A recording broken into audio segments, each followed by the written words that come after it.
Welcome to Pathway Stones Podcast. Here you'll find honest conversations about faith, family, struggle, purpose, culture, and the lessons that the journey teaches us. There's no scripts, no polished performances, just real people talking about the things that matter most. Our faith isn't something we turn on and off when the cameras start rolling. It's simply the road that we've walked. It's the foundation beneath our feet, and the reason we kept putting one foot in front of the other. So whether you share our faith, you're still searching, or you're just looking for something real, you've got a seat at this table. So pour yourself a cup of coffee, pull up a chair, and let's leave another stone on the trail. Welcome to Pathway Stones. Hey, Bruce. Hey, Zach. How's it going, buddy? Man, it's great. I'm glad to be back here in the studio. Absolutely. I think we're going to put a nail in the not the nail in the coffin, but the finishing nail in this beautiful portrait we've been painting. The last episode for the prodigal. Yeah, last prodigal. It's been good. Had a lot of really good response from people asking questions. Last episode, we really dove in on questions revolving around addiction, around some psychology stuff, some pathology stuff. We kind of got into the spiritual side of things. We really didn't go down that path talking about addictions and generational curses, but we made reference to it. So maybe it piqued some people's interest. Today, I want us to really dive in on the family dynamic, and I know this is where it gets a little sensitive. Mm-hmm. So let's catch everybody up to speed, and then we'll go backwards. Okay, so that there's no confusion about this. This season that you walked through, it brought some really deep scars, right? Yeah. It brought some impassable places in some of y'all's relationships. Right. Primarily you and your wife. Right. And after walking through this and helping your son find help, you guys decided to call it quits, right? Yeah, it wasn't immediate. I mean, we struggled. Yeah. We went to counseling, all of that. You always try to figure out who to blame it on, but the reality was, the dynamics got really, really, really toxic. Yeah. Right. And I will speak that on my part of it. A lot of resentment. Right. Yeah. And again, I don't want I want to reinforce this. In any situation like the one that we went through, it is not one party. Right. It's both. Right. Absolutely. So, I mean, when people I've had people say, well, if this wouldn't happen, it's like, no. We're not going to blame a person for what happened. It's just that there are two pieces of that. And I said the last episode, crown me the king of enabling. Yeah. Crown my ex-wife as the queen of enabling, right? We both were enablers in different ways, but at the same time, we got to the same place. Now, I don't know if this falls within your expertise, Mm-hmm. but I'm going to give you some information. You may not know this, but men and women are different. I've heard that. Yeah. There's some that would say that women are from Venus, men are from Mars. I've heard that. I think somebody ought to write a book about that. Somebody should write a book about it. They could get a lot of stuff. So I want to kind of talk a little bit, and we're going to get into some of the family dynamic stuff in a minute. But I want to talk a little bit about the differences in the way that you approached this difficult, dark season, and some of the ways that your ex-wife approached this difficult and dark season. Mm-hmm. And tell me a little bit about what do you think was her approach because she was coming at it from being a mother and yours from being a father, or explain that a little bit. It'd be simple to just write it off that way. Yeah. I do think that mothers approach discipline and things like that in a different way than men do, mm-hmm. in general. But I don't think it's as simple as to say it's how men see things and how women see things. Yeah. And part of that is, again, this whole thing about alignment, right? Which we talked a little bit about last time, and that is what you're hoping for is that you come up with a plan, and it's your plan and her plan, not just your plan, Right. right? And a lot of times, if it ends up just being your plan, then you're not aligned, So and that creates gaps. And and I will tell you, my my younger son fed on that, yeah, right? children have a way of smelling. Oh, Smelling right. the places where Yeah. like you can be 99% aligned with your wife, right? And the children can hone in on that half of Right. 1%, Right. and they'll drive a wedge. Yeah. Like they my kids know which parent to go to find out if they can go spend time with this friend or that. Me and my wife, we laugh about it because we talk about it. Like we Yeah. don't make a decision. Yeah. Most of the time, it's like, have you asked your father? Have you asked your mother? Right. They come to me and I was like, what did your mom say? They Right. go to her and she says, what did your father say? Right. Right. But children have a way of just Yeah. finding that. I'm curious. You're saying alignment.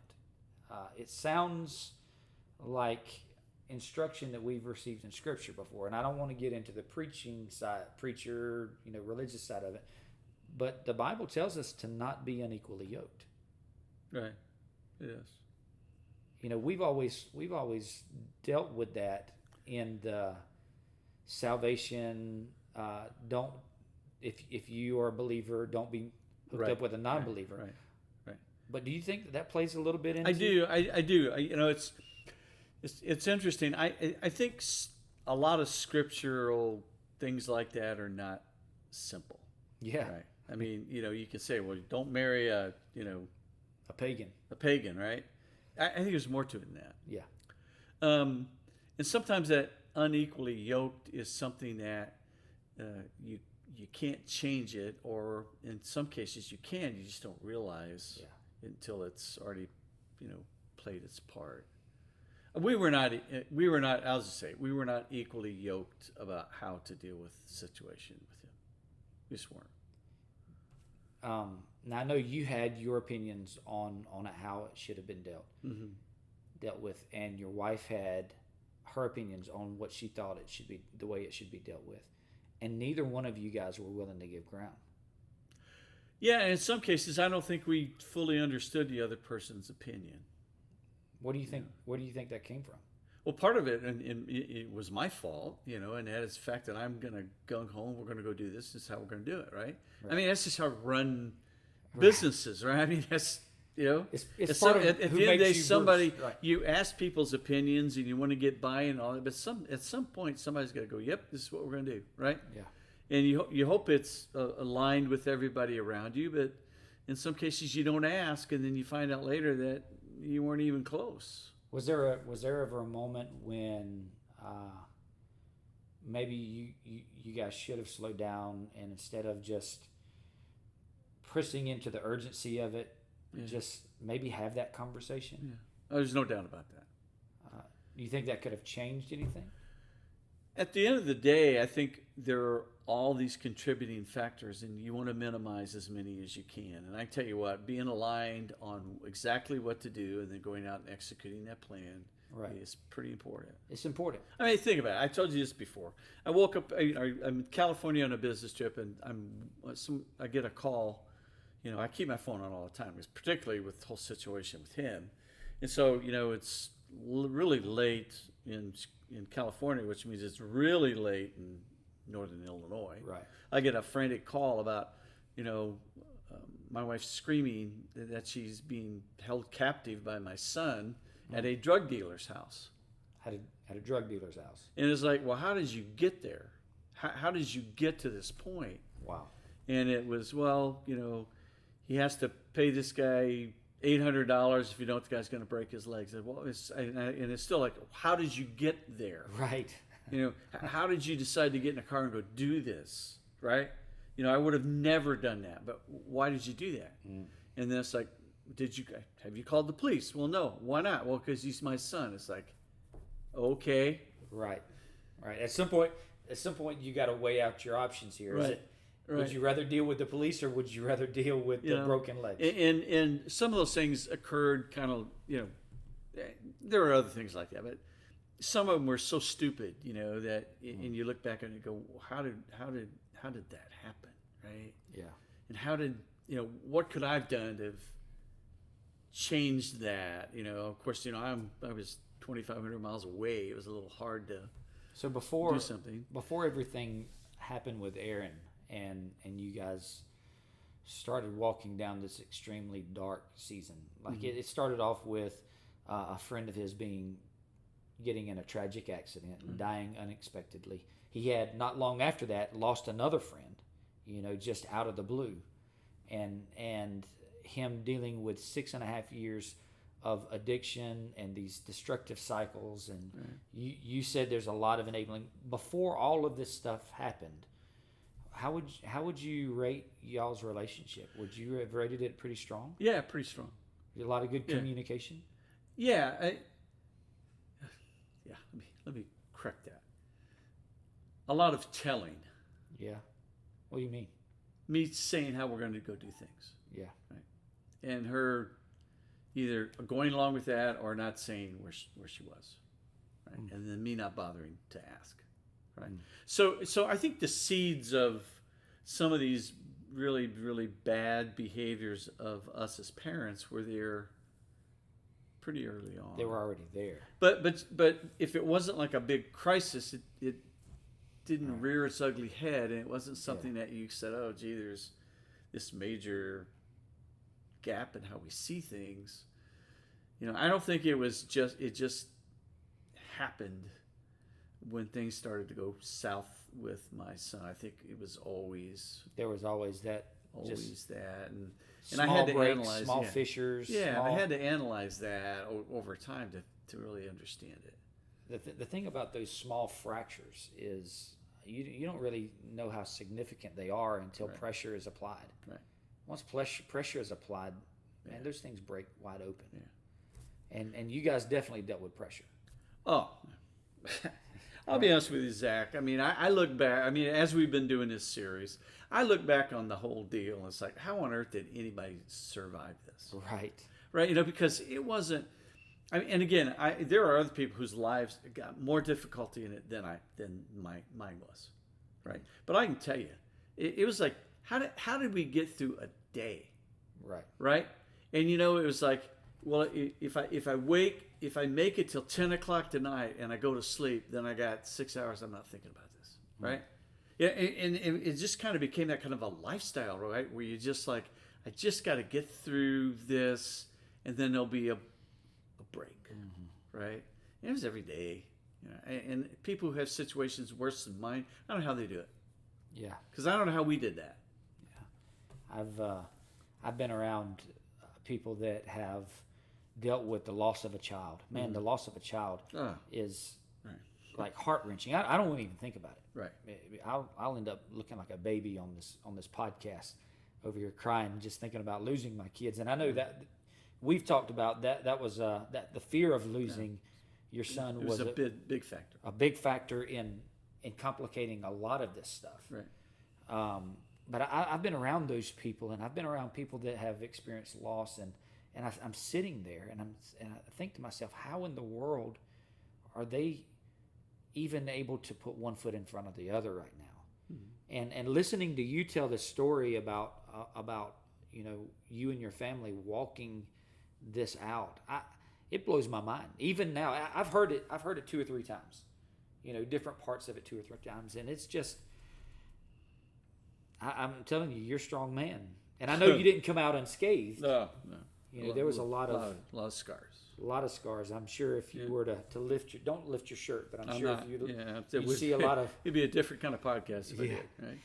That we'd have to make sure we clicked on the YouTube that this is not appropriate for kids. Yeah. There's a little box. For lots of reasons. Yeah. Right. Did you ever feel like that during this whole? I don't even know what to call it. Season, this whole episode of your life. Did you ever feel like that you were carrying the entire load I did, all by yourself? Yeah, a lot.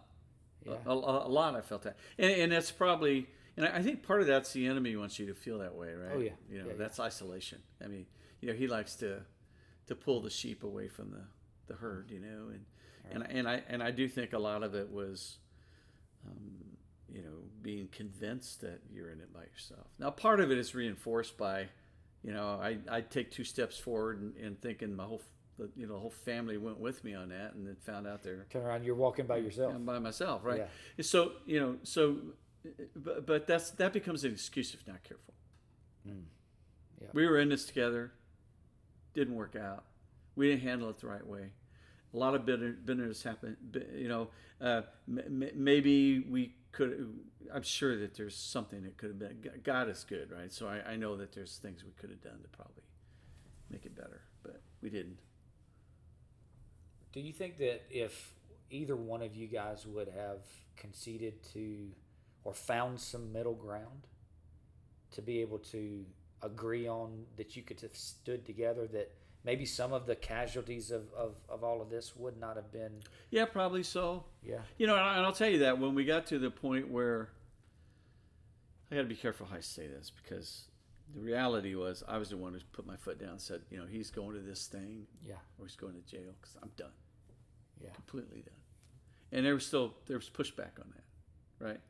But I knew that was absolutely the only way out of this quagmire. You know, it was like, whether you come with me on this or not, this is what we're doing. Yeah. You pretty much gave an ultimatum. Huh? I did. So it's either this or this. Yeah. And if he chooses this, he's going to jail, and I'm done with this. I can't do it anymore. I imagine after so long of you guys walking this out, I mean, we're talking 6.5 years, right? Yeah. That at some point your emotional tanks must have just been completely emptied and bone dry. Yeah. And it's not just that. I mean, I cannot speak. I can't speak for, you know, my ex-wife. Right. But I can just tell you what. I mean, I was filled with resentment. Because I found it terribly unfair to be the hard guy by myself. Yeah. Right. And at the end of the day, it was the hard guy is what finally got us to a point where it started to make sense. Yeah. And that was very difficult to. I think I was still making that call on my own. Yeah. What was the point where you just finally just come to the realization that there was nothing in the tank left to give? It was years after that. I mean, it was autopilot for a while. You know, you lived in the same house, and you try to be civil, and you try to do things together and all that. Yeah. But I was like, not all the way there. Yeah. So, you guys weren't the only people involved in this in y'all's family, right? Yeah. You have an older son. Yeah. And I'll be honest with you, I have to be careful what I say about this, because, you know, I really want him to feel like he had something to say about what I'm saying. But there was a fair amount of resentment there that occurred because he was the one left behind, so to speak. And that was, you know, we're so busy worrying about the crisis that, you know, we had created another crisis and didn't realize it, right? Which is he felt like, you know, nobody's listening or caring, right?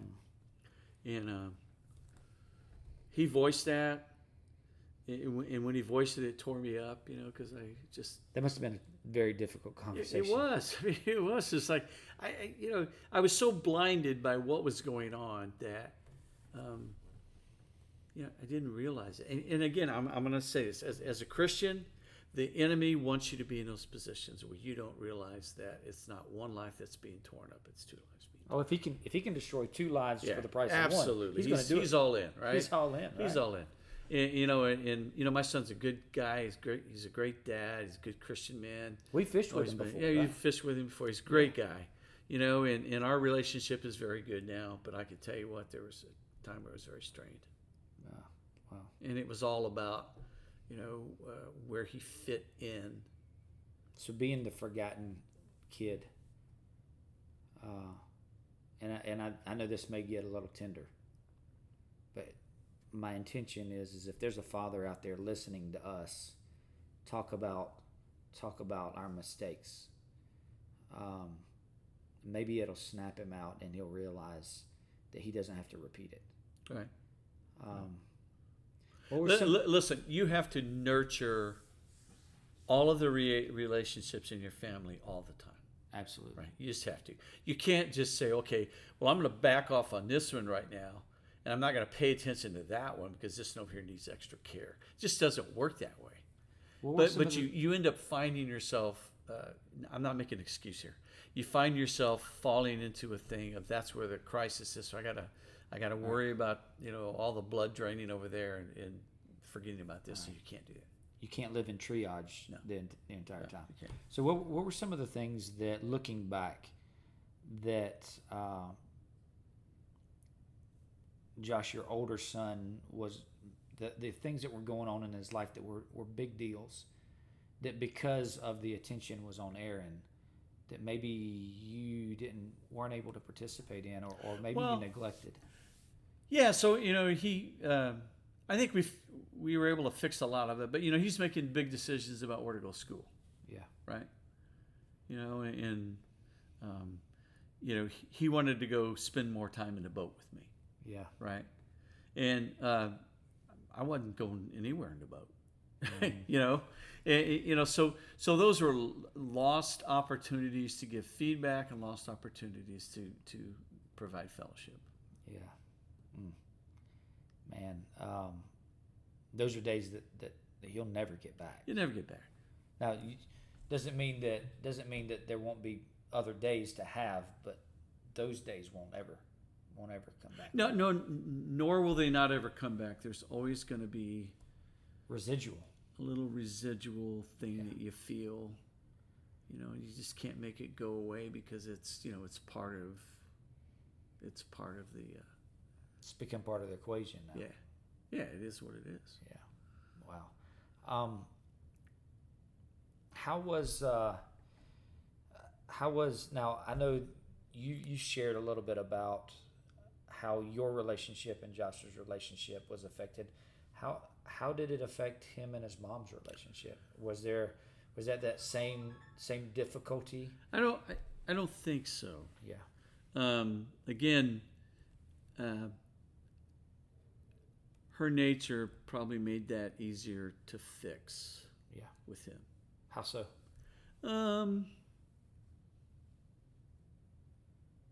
She's very, very compassionate and very in listening. Yeah. Right. And there was a period of time where I wasn't listening. Right. And bull in a china shop. Yeah. Yeah. Yeah. And again, I would say that's one of her strengths, right? You're right. And plus for a while I was just kind of out of the equation, right? I think that there wasn't the same issue as there was with me, but also I think part of it's the guy thing, right? Which is your son's a guy and he wants to hang out with the guy who he looks up to, and the guy he looks up to is not willing to do that. Not present. Yeah. And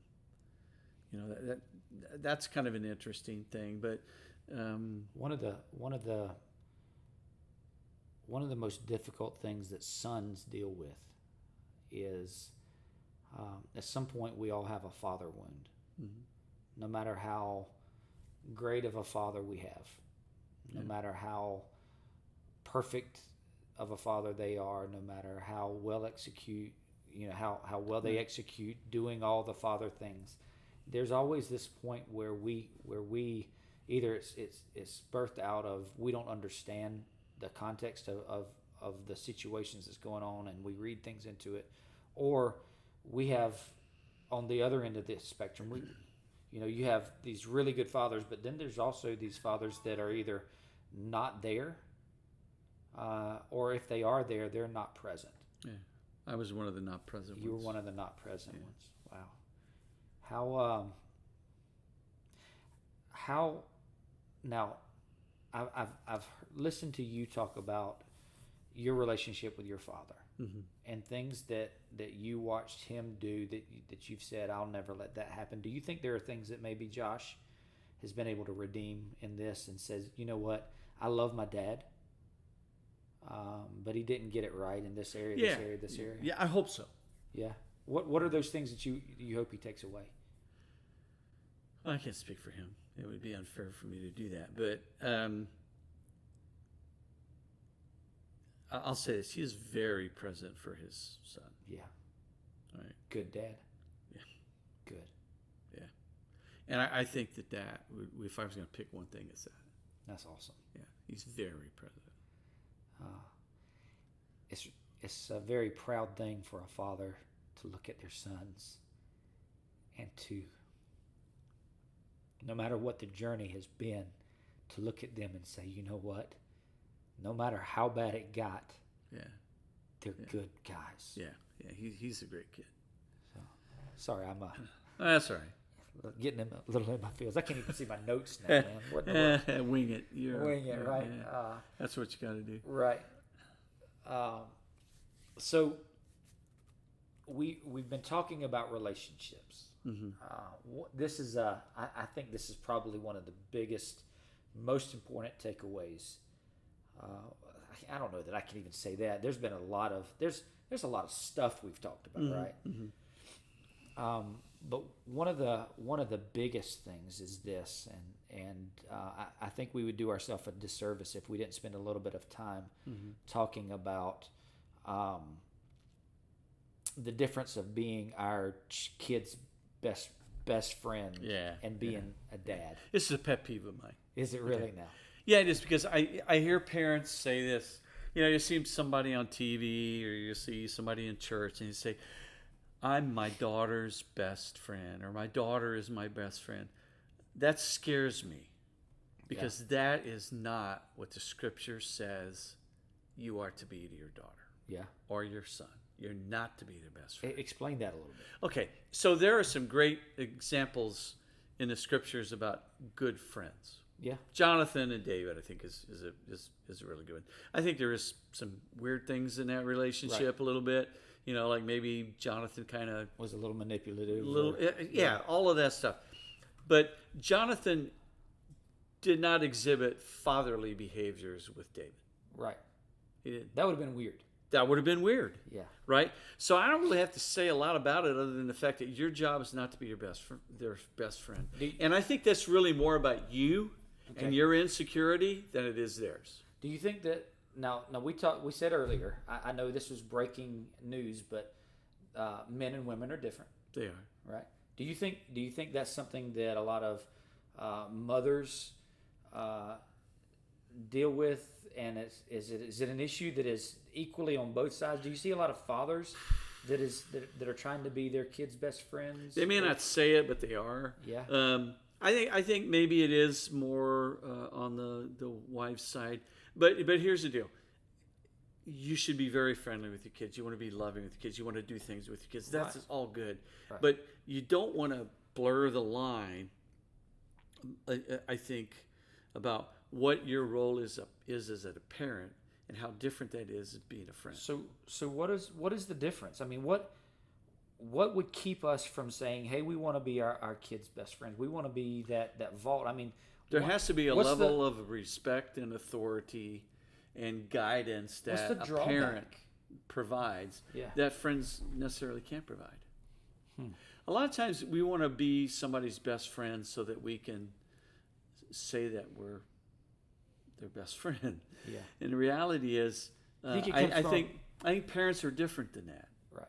I think parenting is, I think there's some good examples in the Bible about good parenting, right? I think there's some good examples in the Bible about good friends, but they're not the same. It's a different role. You feel like it comes that desire comes from a place to be needed and a place to be wanted and valued. I do. I think it's easier to hear people say that as their children get older. Right. Right. But the reality is, I think you have to keep those as separate. Yeah. Right. So, full disclosure, I have a very good relationship with my kids. Sure. And you know that you have a great relationship with my kids. I don't think that I try to walk the line of being their best friend. I don't see it. Absolutely not.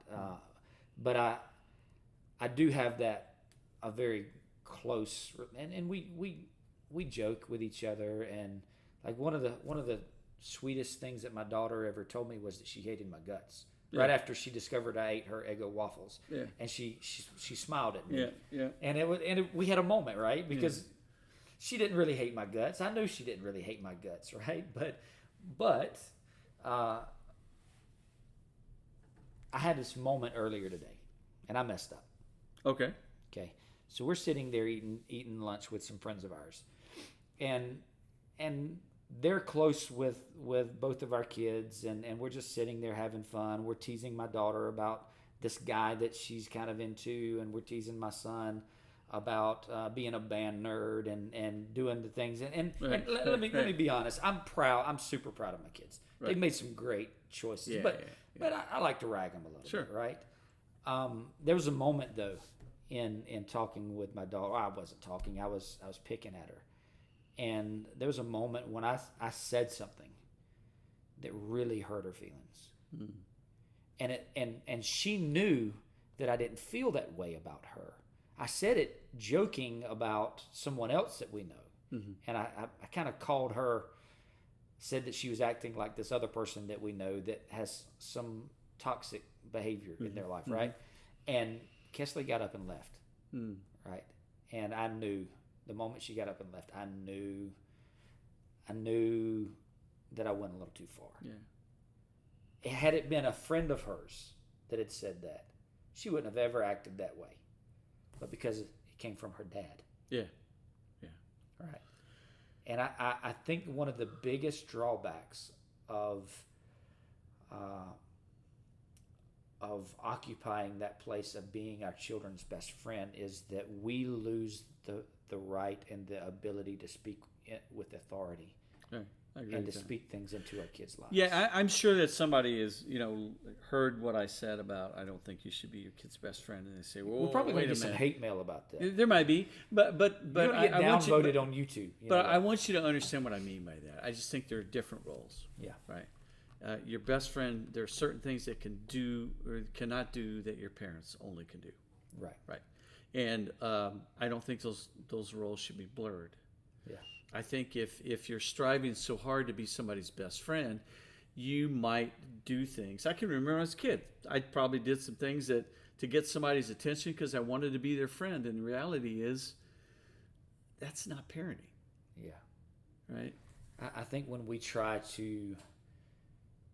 give up the seat of father or mother and we step into a role of best friend, I honestly believe it's a diminished role. I think it is too. I've had friends that have come and gone out of my life. The people that haven't left my life has been my parents. Here's the deal. No matter how much we disagree or how much we fought, they're still there. Yeah. Right? Listen, I want my kids to like me. Absolutely. But I also want them to feel like there's a safe place to get guidance. Right? And in some cases, discipline. And those are things that come from parents. Yeah. The line of, and I think maybe this is one of the areas that parents miss. They haven't really seen a godly discipline, and I don't know any other way to put it. The word says that those who God loves, He chastens, He disciplines, right? And so if He's brought discipline into our life, it's coming from a place of affection. There's so many people out there that have never had discipline balanced with love and affection, and they don't know what that looks like. The only discipline type thing that they've ever experienced has been abuse. Yeah. Because it was out of anger, it was out of rage, it was out of proportion, and there was no balance of love, and there was no there was no correction involved. It Right. was punitive only. Right. And I think that may be where the lines blur with some parents. Maybe I they've think so. experienced Yeah. that aspect of the discipline without the love, and they maybe swing to the other direction. And this isn't easy. I mean, I'm not going to sit here and say, "Oh yeah, I got the answer to this," and it's exactly this. Not we all come from different places, right? Right. But at the end of the day, all parents need to be able to understand what is the difference between being a good parent and being a good friend. Yeah.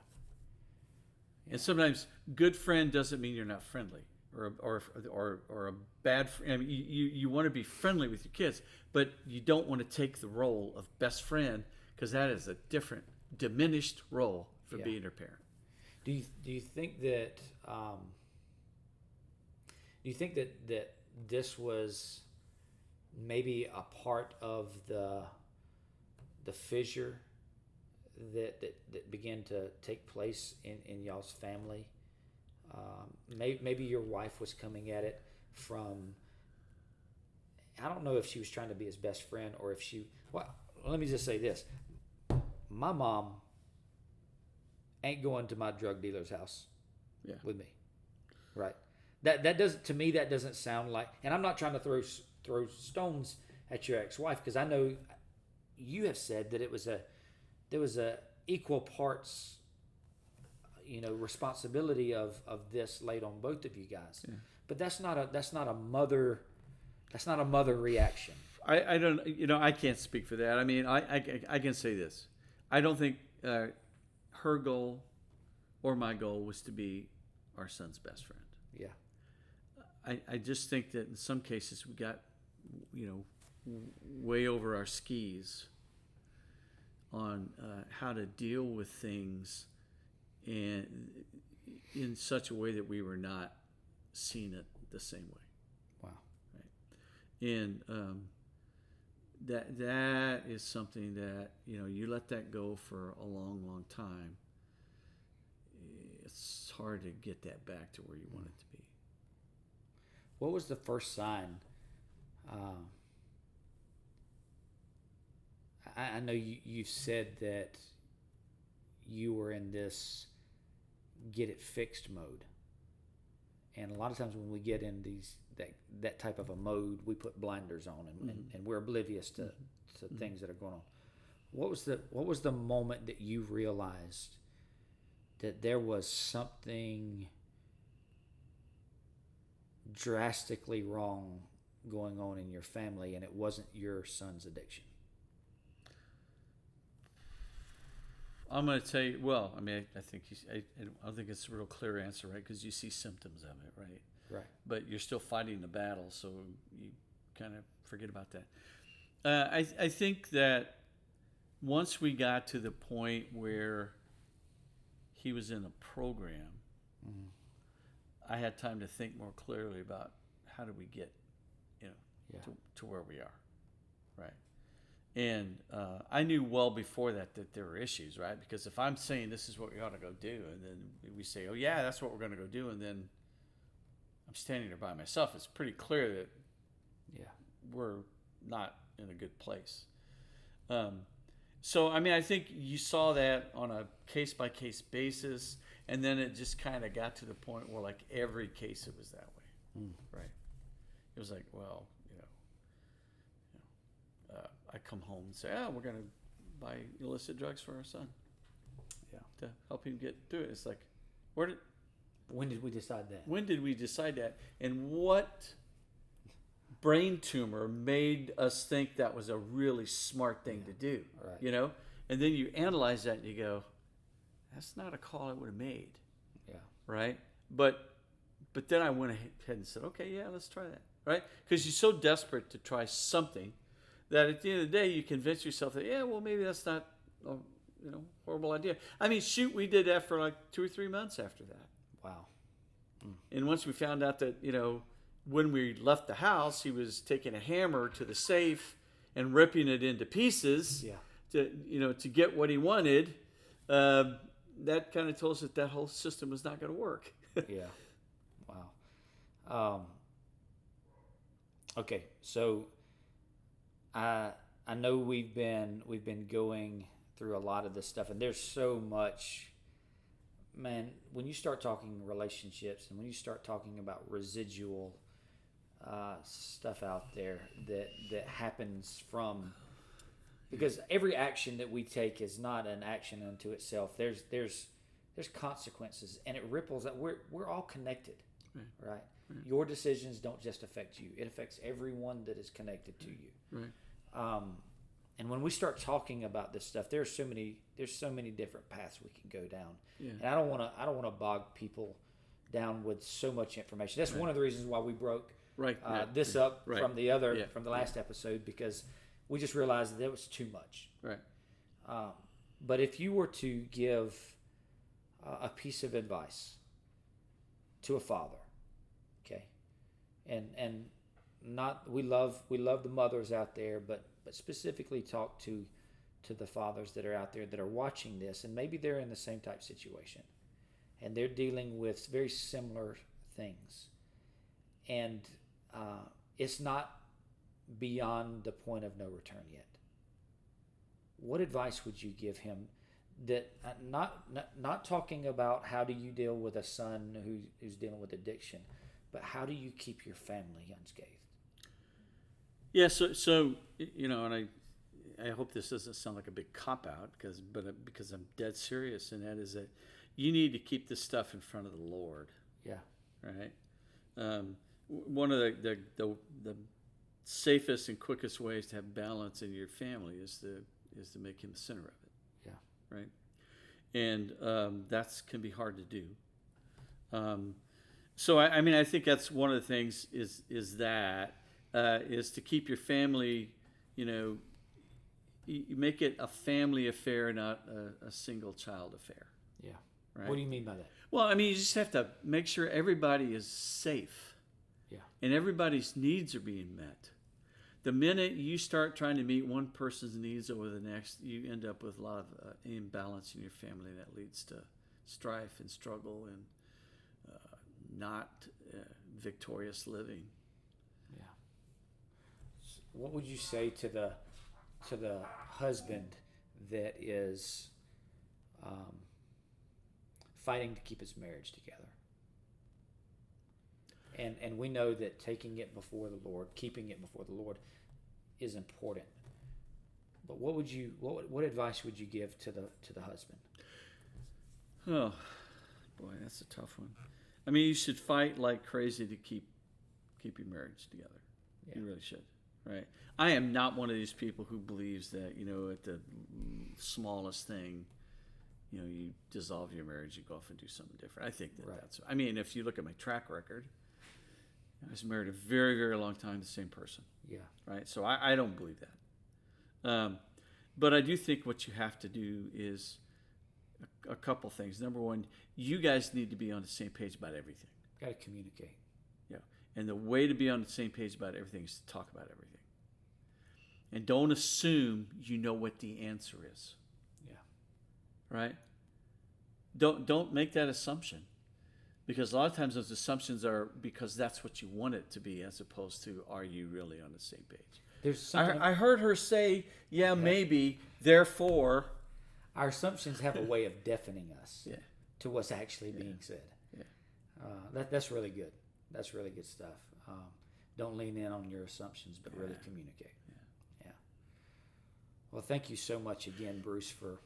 Yeah, before we close, Okay. let me say this. There are people out there listening to this who, man, their situation is maybe a little less tragic than what mine was. Maybe it's more. Maybe it's the same. But the whole reason we're doing these podcasts is for people to be able to get nuggets. Right. Maybe not the whole podcast for somebody, but there are nuggets in there that we hope are helping guys and gals out there who are struggling with this. Yeah. Right? Yeah. And they're not alone. And it may not be today. Right. They may not be going through but this today. They may be walk tomorrow. It may be next week that they walk into a very similar situation. Right. And they say, you know what, there was a guy named Bruce. Yeah. and he shared his story. That's the power of our testimony. That's the power of what I believe is going on here. And I want to say thank you, man. None of this would be effective without you being vulnerable. And I really appreciate that more than anything you know. Absolutely. I've enjoyed it. So if you're out there listening to us, and if you've lasted this long, maybe you're at the end of your cup of coffee, we want to say thank you so much. And we want you to know that no matter where this episode finds you, whether you're on the mountaintop or you're in the valley, or somewhere in between, we are truly grateful that you've spent the last little bit of time walking this journey out with us. We haven't gotten it right a lot, but we know where the right steps are. Absolutely. We found our footing somehow in all of this. So if today's conversation encouraged you, if it challenged you, if it simply reminded you that you're not walking alone, then it was worth it for us. Absolutely. Yeah. And until we meet again, we want you just to keep your eyes on the path that's in front of you. Sometimes that path brings lessons. Sometimes there are people that come into our life that help us get from here to there. And sometimes it's just the simple reminder that God hasn't forgotten any of us. We want you to know that you're not alone, and that someone's been down this path before. And we want you to use your testimony to go out there and do exactly the type of thing that we're doing. And we want you to help people find their way through the journey. So until next time, so long, farewell, au revoir. Adieu. Adieu. And thank Is you. that right? Adieu? I do. I do think it's right. Okay. Yeah. So see you guys next time. Thank you, Bruce.